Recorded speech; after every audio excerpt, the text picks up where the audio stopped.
All right, welcome back to Firewall. I'm your host, Bradley Tusk. My guests today are two people that I'm very proud of. Keith Powers, who is city councilman running for Manhattan Borough President, and Alvin Bragg, who is the Manhattan District Attorney and running for re-election. And the reason you guys are here is a celebration, which is you led the fight to repeal the dreaded Local Law 11 and change scaffolding. So Keith, I don't know if you remember, but you came on maybe 2 years ago or so, and you said, I'm going to do this.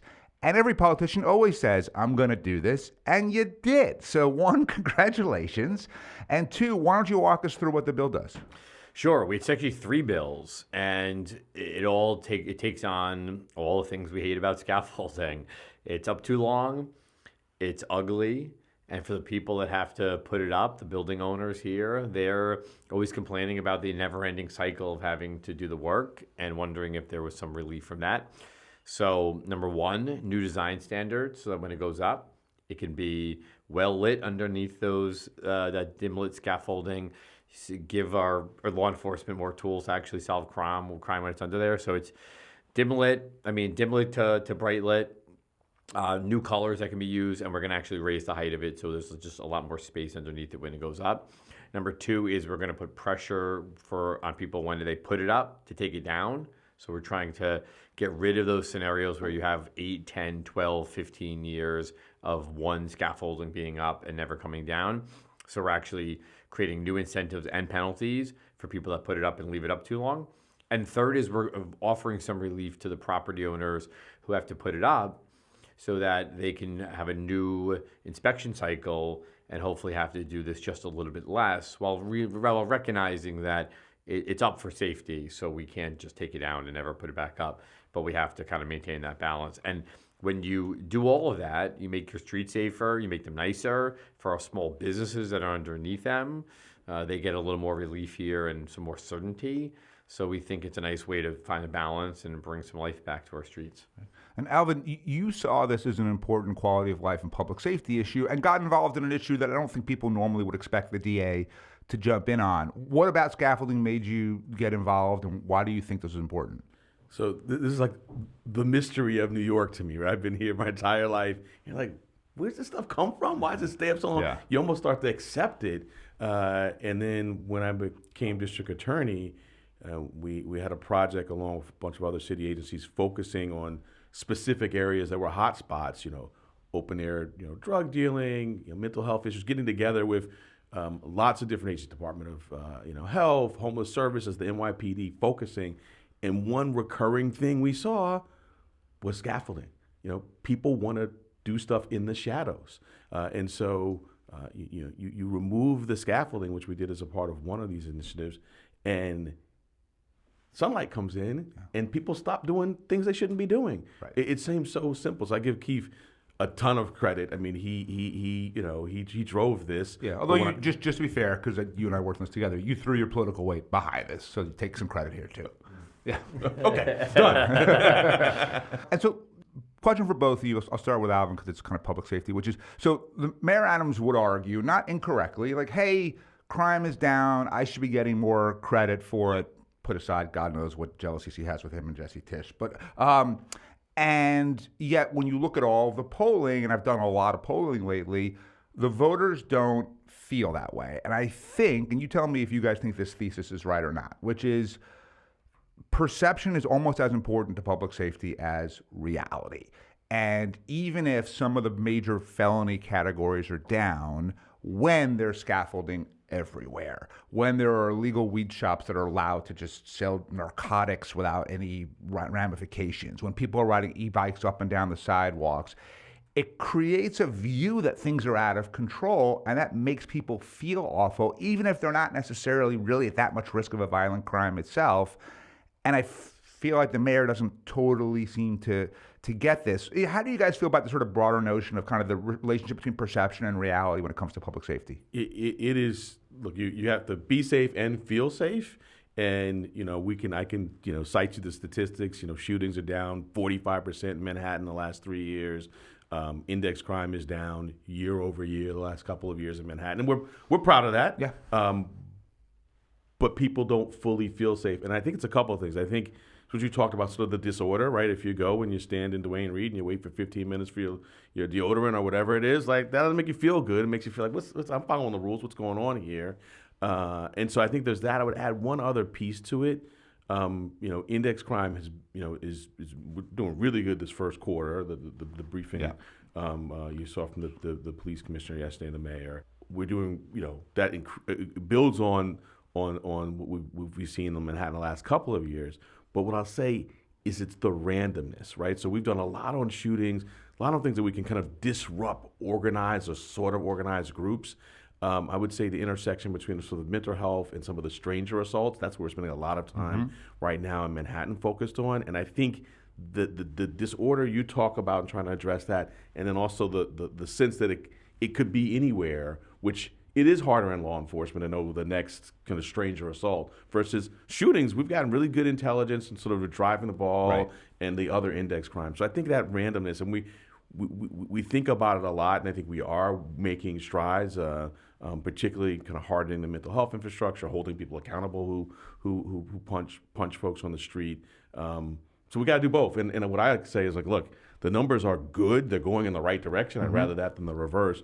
But we're not back to sort of the pre-COVID levels, and that's what people want, and that's what people deserve, and that's what we're trying to deliver. Yeah, Keith, what do you think? Yeah, look, I mean, first of all, I'd say reality matters the most because it means numbers are going down, people are being safer, and there's less victims of crime. So that's really important, those numbers going down. But what we are still feeling and seeing, and as I walk around and run around this borough, is that sense of unsafety, which I think, number one, a lot of New Yorkers are talking about the mental health crisis here, and that is intersecting with their daily lives more than we know that things like shootings take place in a pretty concentrated area, and you can, as the district attorney said, focus on resources and investigations and intelligence to help solve that, where the other things like the mental health crisis, the random assaults, those do, number one, feel random, so they are random, so it makes people feel unsafe and not predictable about how they work through their life. Number two is they see that more than they see some other things. It's on the subway, it's in confronting them in their real lives. But even as I was walking over here, I ran into a constituent of mine who we had one block right where I live that was really, really a bad disaster about 14th Street for a long time. And we cleaned it up, and it looks so much better now. And right as I was walking, we were talking about it, and he was talking about one random person a few blocks away that was causing issues. And I realized, like, you can clean up this one, but people are always going to confront something. So you can't, the work never really gets done. And the reason the perception part matters is because it is sort of the reality of the thing that they might start feeling and seeing a little bit, like, okay, that 14th Street got a little bit better. They also have to get that, like, repeated to them through the statistics and the news. It's just sort of a collective thing at the same time. The reality has to get better, and then there has to be sort of a repeat of that and a sort of reminder of that, because they will still see things, and the randomness right now, I think, is causing a lot of concern amongst folks. I mean, it seems to me, and I think most people agree with this, of all the various things you might encounter, the scariest is someone on the street who's just really screwed up, right? Whether it's on drugs or mentally ill, but frequently it's substances. So, Alvin, how much is the popularity of the street drug of the moment an impact here, right? Because I remember that there were times, like in the 80s, where crack was the popular drug, and it felt really, really crazy. And then in the 90s, I think it sort of shifted to heroin, and heroin's obviously a terrible drug, but it's different in the way it impacts people. Is there something about, I don't know, fentanyl or trank or whatever it is that's sort of just making this feel especially scary? Because it does feel worse than usual. So I would say it's a little neighborhood by neighborhood. Okay. I mean, fentanyl is definitely a scourge, and we're working with the special narcotics prosecutor on it. We're doing something right now. I talked about the hub that led us to the scaffolding. That was we started in Central Harlem, 125th, much like what Keith said about a block. We started 125th Street, had all the more police, Department of Buildings for the scaffolding, Department of Health, us, and then everyone moved to 127th Street. right. So then we had to expand the scope. We're doing something similar to that in Washington Square Park area right now, on the West 4th Street trains up in that area, and there we're seeing a lot more drug-induced psychosis. And so I think whether it's substance use disorder or mental health or co-occurrence, which we're seeing a lot of too. Sure. That makes sense. But it is exactly sort of what Keith said when we sort of gotten these hubs, and it is very we're meeting weekly, driven by really great civic leaders, often sort of a business improvement district leader. But it does come down to you show up to one meeting, you log all the agencies, and have to come back in 2 weeks and say, well, we dealt with this scaffolding, we looked at this person, but it comes, it's like, hey, like that guy in the northwest corner with no shirt on was talking to us, like, what are we doing about that? And then the different types of interventions. And so it's been very granular and very, I'd say, kind of neighborhood and sometimes even sort of block specific. And so the challenge that we have now, because it's been very effective, we're now sort of on our kind of, third and a half, is how to get that to scale. Right. I saw a poll recently that had like overwhelming support. I think it was 81% in favor of involuntary confinement if someone is dangerous to themselves or others. Does that number surprise you guys, or does that sort of track with sort of how you see your constituents? I think that there is a definitely growing sentiment that there needs to be a scale up of the way we handle mental health in here. I think with involuntary commitment, the details and the definition become sort of critical to actually implementing it and doing it at the legislative level. But for the New Yorkers out there, when they're getting on the subway and they see somebody who feels like a potential threat because of that co-occurrence or some other issue, I think they are asking and demanding something much different than what's being offered them today. And that's also with the randomness thing. If you look at people's support for having any dangerousness standard when it comes to around bail and criminal justice system, sky high support for that as well. I think people just feel like there is a random element here that is scaring them and that is putting them in jeopardy in their everyday lives, where that should normally be organized and be orderly and I follow the rules, as you said, and I just want to go from point A to point B, and that has become a lot harder. There's something in the way for me to do that in a safe way. Yes, elected leaders, go do something and change something here to make sure that is that I can get back to my regular and everyday life. Yeah, what do you think? I agree completely with Keith. People want, I think as with most issues, just fix it, solve it, and are not necessarily sort of, and it's not their, they're doing what they're doing, they're going to their job, they're, taking care of their kids, elder care, whatever it may be, and they say, I elected y'all to fix it, and I think there's a growing focus on this. We've kind of come at this a couple of ways, so we fund the $3 million procurement with a group called The Bridge. We call it our Community Navigator program. They're out in 6, Manhattan neighborhoods connecting, like the people that we understand let me cross the street away from, they're crossing to and engaging with them. We're measuring that. That's been successful, and that's completely voluntary. But then also in connection with these hubs that I've talked about, there've been times where it's like, hey, like the guy's been on the northwest corner with no shirt in 12-degree weather for a week. What are we doing? And we've had interventions there of the sort we're talking about. I completely agree with the council member. The devil's in the details, and it's sort of one thing that in the process we've done. It's been overseen at a very kind of, I would say, high level of attention, and who the decision maker is. And I think I don't know where exactly the discussions are in Albany on this, but I think that's one of the key issues is who's going to be the decision maker. Right. But I also would add to the point that the district attorney said is one thing elected officials and the state legislators need to understand right now, I think pretty clearly, is that New Yorkers want these issues fixed. And so you can have the academic debates too about, well, this, that, or the other thing. Right. But if you're not actually fixing the issue, you're not actually providing a full-scale measure to get to the root of the problem, it's going to continue to persist, at least as a perception issue and probably the reality too. Yep. And so it's very easy to, as an elected official, fall into these academic arguments that they're going to get into in the state legislature over the next couple of weeks around, well, this, that, or the other thing. And it's the nuance is important. Well, let me challenge it a little bit, which is maybe your colleagues are being a little less academic than you think in that, yes, the people clearly want it fixed, right? There's no question about that. But the people, so in 2023, city council primary turnout was 7.2%, right? So the people for sure, but 93% of the people didn't actually vote in the primary because of gerrymandering. The primary is the only election that matters. So like I see this, and we'll get to Discovery in a minute, where I was talking to Alvin and I have a close mutual friend, Michael Asher, your friend too, and Michael was, I hope I'm not selling him out here in the air, just complaining about the power that legal aid seems to have with his colleagues in the assembly around the discovery reform issue, right? But at the end of the day, for the very, very narrow swath of people who vote in a city council primary, a state rep primary, maybe your colleagues are reflecting how they feel, and they're just saying, look, these are the people that show up and vote. I want to get reelected.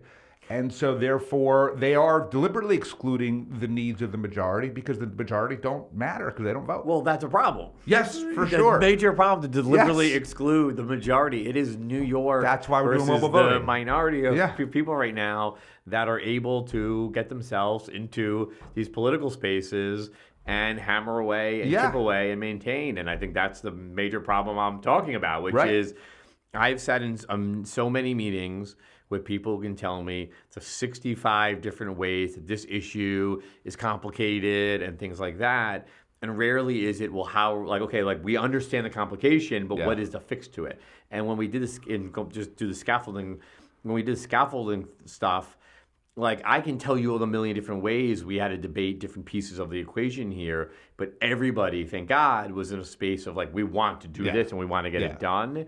And so we solved through that versus deciding to become, another year of debating the mental health crisis in New York City and what the origins of it are. Right. Well, I'm sorry, the people getting on the subway don't care about the origins Right. of it. They care about whether they are getting to work today. So out of my foundation, one of the things that we've been working on for the last 7 years now is mobile voting. And we funded elections in 7 different states, both red and blue. We're deployed military or people with disabilities voted in real elections on their phones. Those went well. Then we built our own mobile voting technology, totally philanthropic, that is end-to-end encrypted, end-to-end validated, biometric screening, multi-factor authentication, air gapping, open source, everything you can imagine, that we were going to make free to any government that wants to use it. How would you guys as elected officials feel if I said to you, I'm going to give New York City technology for free that would dramatically increase the accessibility and ease of voting, but will also probably change the composition of your primary voters, and you guys know who votes for you right now, and if I triple that, I'm putting some risk into your next election. How do you guys feel about it, and how do you think your colleagues feel about it? I'm fine with it. Your job is to appeal to as many people as you can and be, I think, a reasonable, sensible elected official who does their job. And if you do that, I think whether you broaden or narrow down the electorate, I think you should still win your elections and, be able to still, I think, look, as I'm talking to you about the sort of trying to appeal to what I believe is the majority of New Yorkers who feel a certain way and versus the small group that maybe perhaps don't, I think there is some appeal to having more people be participating in the process. And I don't actually know that I think it would totally radically change everything about who gets elected. I think you still have to be widely appealing now, and you would have to be that way later. Yeah. So that doesn't frighten me or scare me, but it you certainly just might. answer to a broader group, which arguably should, in some ways, I would say, make your lives easier because you're not held hostage by a bunch of crazies in some issue. Now, your election is different, Alvin, because it is borough-wide and turnout's a little bigger because it coincides with the mayoral. But what do you think? I think increasing voter turnout and having an engaged citizenry. I was a political science major. Don't want to get too academic, but that's just fundamental, right? It's fundamental. I've been as I'm sure Keith has been out, the last few weeks, petitioning, which to get on the ballot. Yep. Which, by the way, I think we'll be able to use the app to do that too. Interesting. Well, what I found is those sort of, obviously we're in touch with all kinds of groups all the time, but there's nothing quite like the just on the street encounter. Like you're getting on the 2 train, on your way to work, and you say, hey, I'm running for election. Will you sign? And you get this real time feedback. I think from a very broad, swath of folks, which I've found very, very kind of helpful. Right. It is in some ways confirmed sort of what we've been talking about here in terms of sort of people's,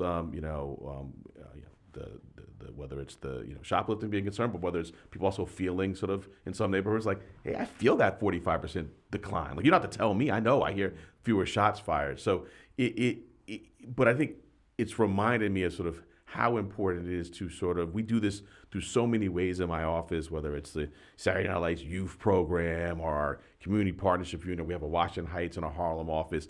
But you usually organized events. There is something powerful just standing on the street corner and talking to folks as they go about their daily lives. Yeah. And I think, pulling in more folks to these conversations, and it's, I think sometimes we in these discussions, the blame is put on the voter. I think it's incumbent upon us to get people out and excited to vote and sort of standing on that street corner. Right. I mean, your kids are slightly younger than mine, but not much. Like my daughter, who's 18, dropped off at college last fall, and she sends me a text like 6 weeks later saying, how do I vote? She had just turned 18. She was super excited. And I'm like, oh, God. So I sent her a link for an absentee ballot. I mean, this is a kid who thinks email is antiquated, let alone like regular mail, right? But, I'm sure that if she were awake while we're taping this right now, she's in college and it's a Friday, so probably not. She's checked her phone 43 times and, would definitely vote on her phone because she cares. She actually wants to, I just think we can reach so many people whose lives are affected. Alvin, let's switch topics and go to discovery. So you've been the real champion of this issue as well, and this is sort of the hottest issue in Albany right now. Walk the listeners through, and assume they just don't know much about this. What's the issue? What are you trying to accomplish? Sure. So, and then maybe I'll just start with how things were in New York State before the law was changed several years ago. Narrow discovery was turned over late in the day to defense counsel. I spent my early years of my career as a federal prosecutor. Early, robust discovery. I found one. Here's my evidence. We could have a knowing discussion about a plea. It sort of moved cases along. That was not happening in state practice. I think everyone widely acknowledges that now. So the law was changed, requiring earlier disclosure, more materials to be disclosed, and I don't want to sit here and speak for all the district attorneys, but there's a general consensus that was a good thing. Yeah. The current law has some, what I would say, unintended consequences, right? And maybe I can just do it best through a story. Yeah. This is affecting. We're getting a number of dismissals. Dismissals are up citywide, 20,000 cases, right? So 20,000 more cases dismissed because a prosecutor, not for bad faith, or because they wanted to, but turns over something belatedly. They found a piece of evidence after the deadline, and some of our judges are interpreting the statute to say, well, the only thing I can do is I gotta dismiss this case.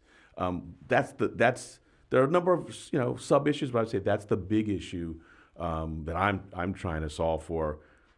You can imagine talking to, for example, a survivor of domestic violence and say, well, your case, which you bravely came forward on, sat and talked to these assistant district attorneys, met with other folks in the office, having nothing to do with anything you said, and we believe you and we think this happened.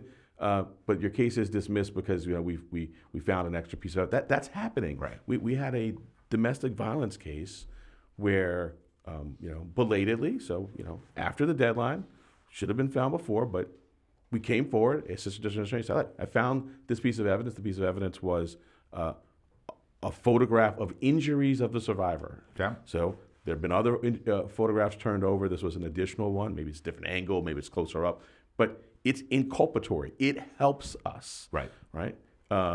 We say, Judge, sorry, but here it is. We're turning it over now.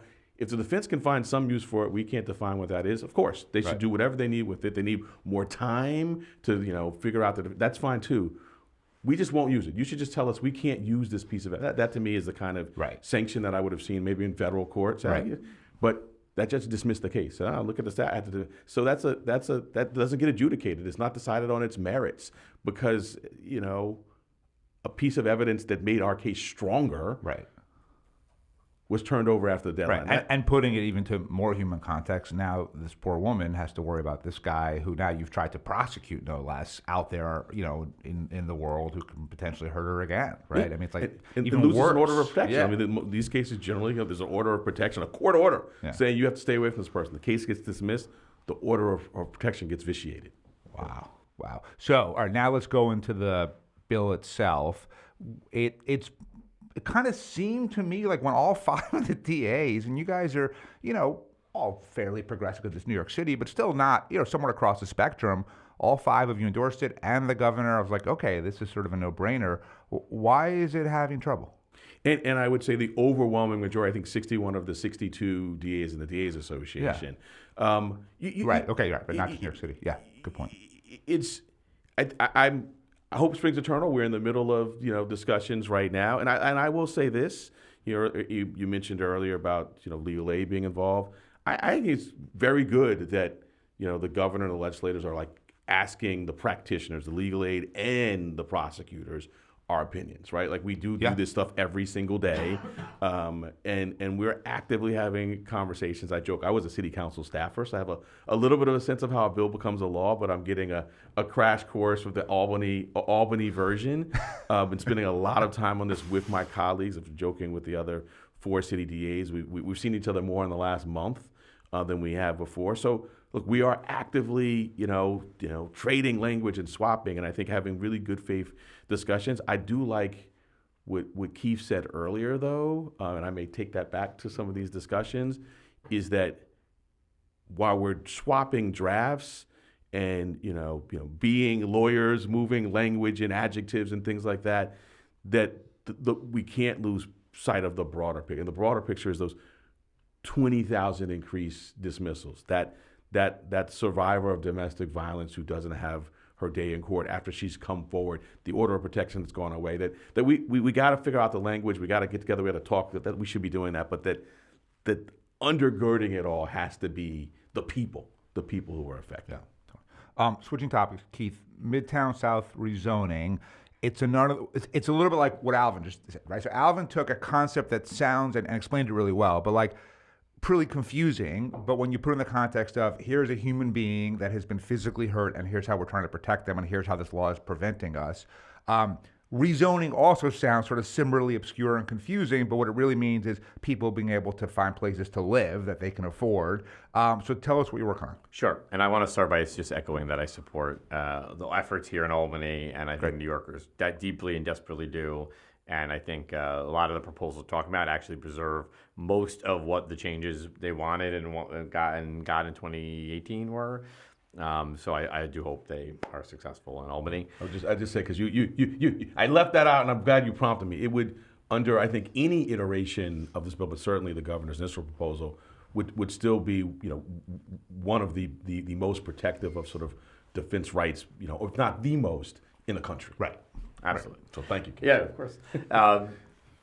So think about this for a second. There's a big neighborhood in Midtown, right in the Garment District, right near Penn Station, and really in the central. What are the borders of it? There's 4 different parcels. Okay. So it goes east to 5th Avenue. It goes west to 7th and 8th Avenue. It's sort of the area sort of in the Garment District and surrounding Penn Station within like a few blocks and areas, kind of going towards Herald Square. Yep. And I think New Yorkers would be surprised to find out that people can't live there under the most of the current land use. I think New Yorkers don't really understand that in the city how much we designate certain areas to be built a certain way. So certain can be commercial, certain can be residential. And you may not know the answer to this question, but historically speaking, because right now it just seems like and you're trying to change this, an impediment to getting things that people need. What was the underlying logic for the zoning in the first place? Well, I think it was originally manufacturing. And it was meant to be garment industry and other industries where you could manufacture things. And that was when that neighborhood was central to doing manufacturing, especially around fashion. And then just a few years ago, realizing that industry was declining, the city went through a rezoning to allow for commercial, meaning it could be office space, right. It could be other uses. Also recognizing that, you might have a little bit of a mix going on here anyway, because no use is perfect. Right. but they allowed for commercial. And then after COVID hit, we realized that office space is going to decline. It's not the Class A office space that is still getting filled by large office spaces by our biggest employers here in the city. It's smaller, more creative spaces where they're moving outside of Manhattan, number one. Number two is they're declining in their size and shape. And three is the workforce rules here, the workforce norms, I should say, have changed a whole lot with remote learning or remote working and things like that. So, and you take that plus what we've been talking about throughout the city is we need to get more housing built, especially in places that are in the central piece of our city where the jobs are, where the transit is, where the schools are, where you can walk around and get to places. And so here we have a parcel that feels like big 4 parcels that feel like they don't match what the city needs right now. That housing should be just permitted in it, by the way. Like the minimum of this, just permit people to be able to live in there and let some people build housing there so you can have a mixed vibrancy in there. And it's also a neighborhood that does feel like it needs a lift. It does have a lot of challenges inside there right now. It doesn't really have a 24/7 feel, but the streetscape is poor. We do have a lot of challenges around individuals on the streets there with different issues. So we looked at this. We actually had one of our business improvement district leaders come to us and say, I think this would be a really good idea. And in sort of a rare moment, you had the 2 council members at Borough President step forward and say, I want to do this. Yep. Rarely the council members are fighting a rezoning or any changes. So we had proposed this and now beginning the process of essentially allowing existing office buildings to convert to residential, like internally, just do the conversion, and or be able to redevelop their property to become residential. We're just basically taking what's there today and plopping down the possibility of residential in there as well. So what's the process for this all happening? So the process is it has to go through a public review process that starts with a local entity called the community board, then it goes to the borough president, then our city planning commission, and ultimately ends at the city council. The good news is the city council members have already said, myself included, yeah, hey, we like this. It's a good idea. Yeah. We have to get to do the details and the nuances and and it's really honestly make sure it works. Like it's not worth doing this if it's not going to deliver on what we're actually asking for. So we also have to work with our stakeholders to figure out what the stress points here are. So what do you think the time frame is in total? So it just started the community board process now, so we're waiting for them to do it. So it's going to be months until we actually get it approved. So end of this year, I think. Yeah. But then that's the starting point of saying, okay, now it's allowed, and then you're going to have actually building owners who say, yeah, I'm interested in this. Right. So let me throw a crazy idea at you, and Alvin, you can either choose to stay out of it or jump in, whatever you want. Zoning. So I'll accept that maybe there was some good argument for it at some point, right? But we know right now that America has a massive crisis when it comes to affordable housing. New York City, but really lots of parts of the country, especially every major kind of older city for sure. We know that zoning is frequently really just code, I would argue, for redlining and just preventing poorer people from living in places, often, by the way, lived in by wealthy, quote-unquote, progressive people who have these lawn signs saying how we tolerate everyone as long as you don't live near me, right? And clearly it meaningfully increased costs for development and developers that always get passed on eventually back to the tenant or to the resident or whoever it is. And you look at a city like Houston, which has almost no zoning, their homeless problem is dramatically lower, and their ability to house someone who is homeless, whether they're mentally ill or an addict or just down on their luck, they can do it for exponentially cheaper. Why do we need zoning at all? Why don't we just get rid of it? That's your next mayoral platform. There you go. Look, if you believe that, and this would be the defense of it. If you believe that there should be some sorting out between the sort of midtown areas and the sort of traditional, more residential, low density areas that exist here today, and you want to sort of maintain some of those elements, which is what the main defense of them is, that's why you would continue to maintain it. I think it's very fair to say. And we just did this big plan, the City of Yes plan in the City Council. I think it's very fair to say that when you look at what it is restricting today, before we did City of Yes even, that it's leaving out a whole lot of things that make sense. like a couple story buildings on a main street in Queens or Brooklyn or other areas where, of course, there should be allowed to be a 5-story mini building that would be the smallest building in my district, by the way. Right. But on a main street where there's already a bunch of buildings like that exist, that's easy and that's an easy way to do that. Though that feels, and the fact that that was so controversial gives you a sense of how hard all of this is to begin with. But if you look... Right, so then just politically, right? Yeah. You can either fight it building by building, and it's brutal, or you can say, we're going to have a big fight about wiping out the whole code, which will be brutal, but then once it's done, it's done. Why not just go after the whole thing in one shot? Well, I think politically it is difficult. And I think it's politically difficult because even City of Yes, which was a modest, very modest change across the board, we were fighting for votes in that. And I was, and I'll own my position. I was the most outspoken supporter in City Council for doing that because I thought it broadened the conversation from one building to one building to the whole city, all of it. But it's still in its form. Yeah. It might be a city charter referendum type thing. It could be. Yeah. And I'll run that campaign. Yeah, okay, there you go. Alvin, you wrote a really interesting letter last week to a 3D printing company about ghost guns, which I have to say wasn't a topic that I thought much about till I saw what you did. And I was like, oh, that's a really good point. So explain what you're working on and what you want to see change. Yeah, and this stuff is, every time I talk about it, it's a little scary, right? We have really strong traditional gun laws in this state, which is great. Obviously, we have people illegally trafficking them in, and we do cases like that to stop that. But we now have this new innovation. We've probably seen them in our schools. These 3D printers, you may use them for arts and crafts. You can use them to print guns, and guns that are not serialized, right? So we can't track them in law enforcement.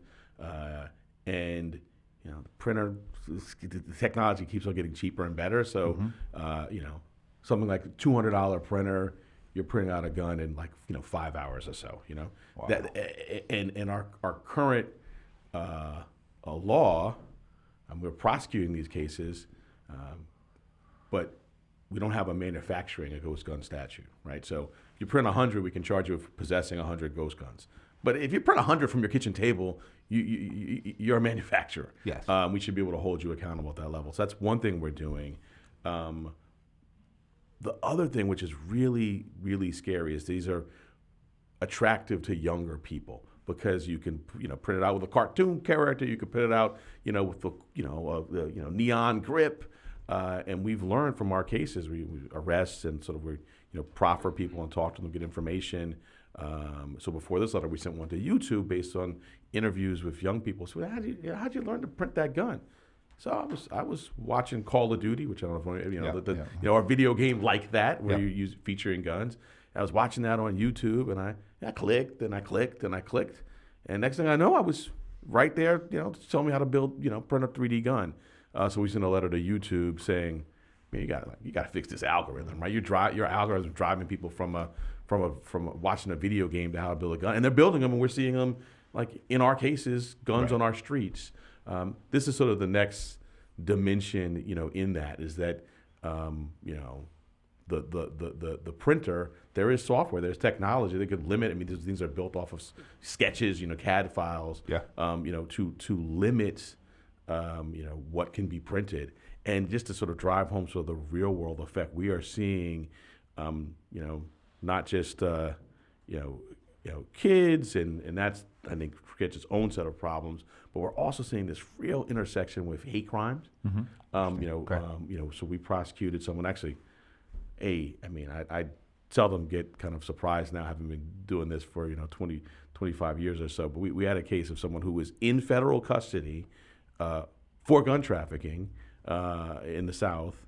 And from his federal cell, he was running a ghost gun ring. We did a search warrant on the cell, found a contraband phone, and he was in a chat, using a chat group that was fomenting hate and associated with other really, really troubling hate and terrorism crimes. So this is something we're still worried about traditional guns, and we're still fighting that fight.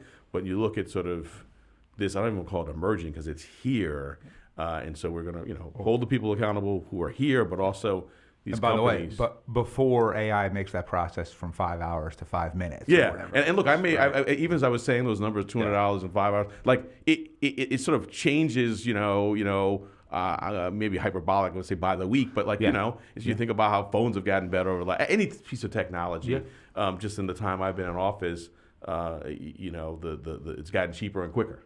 Right. Keith, let's wrap it up with you. You came out last week for banning cell phones in schools.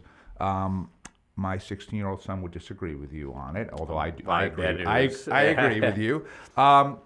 Tell me, one, why you think this matters, and two, what do you think is going to happen on it? I do think they're going to end up going with the bell-to-bell. So the debate here is basically whether to do bell-to-bell, meaning let the cell phones outside of the school building from the second the bell rings to the second the bell goes off for the end of the day, versus some variation where in the middle of the day you can use your phone and access and things like that. Look, I think the impact of cell phones, when we talk about what we're just talking about, I mean, the scariest version of being able to use social media, YouTube, or anything to find out the worst things. But I think it has a really drastic impact on students' learning and a drastic impact on their mental health. And I think it's already pretty tough to be a teenager, and to add in the impact on that every single day. I think the school building should be a place where you can walk in and get some reprieve from that, and you can actually learn. And even in my experience, I'm going to high school actually right after this, in my experience in there, the phones are coming out in the middle of school day anyway. Yeah. They're coming out in the classroom anyway.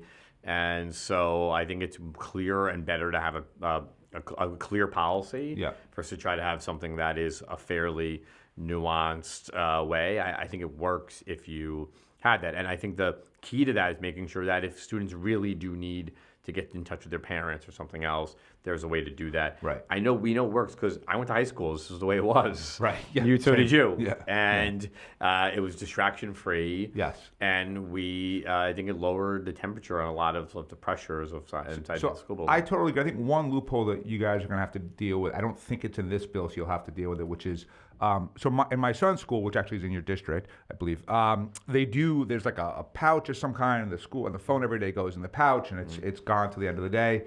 But he has a laptop. And so sometimes in the middle of the day, I'll text him like, hey, you want tacos for dinner or whatever it is?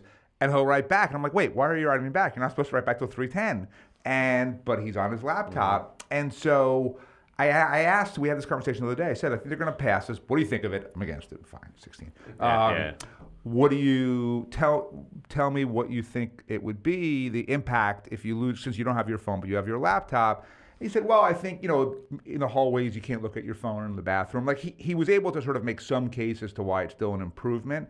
But I do think that somehow the next iteration you have to think through, because I think a lot of kids have iPads or laptops, either the school provides it or they bring it from home, that still has internet access. And so I don't know if it's going to be some sort of VPN that gets set up in schools, but my guess is, and by the way, like as someone who does sort of tech regulation all day for a living, like, this stuff is always iterative, right? Because that's sort of the point that Alvin was just making on the guns, which is you solve a problem and then they figure out a new technological approach to it, and then you got to solve that problem. And, all right, guys, so one, congratulations again on Scaffolding. Thank you. Really huge victory for New York. And it's the kind of thing that, like, is going to make a big, big difference in people's lives that people don't really necessarily realize. That's part of why I wanted to have you guys on, was to make sure that kind of work got credited. How do people follow each of your work? Keith Powers NYC, Twitter, Instagram, all the above. Go to my website, Keith Powers NYC. You can keep along with the campaign and government work as well. Great, Alvin. ManhattanDA.org. We've got our weekly newsletter, so sign up for that. Actually, got it. It's pretty good. Oh, cool. Great. Yeah. Thank you. Good. All right, guys. Thank you so much for coming on. Great. Thanks so much. Thanks.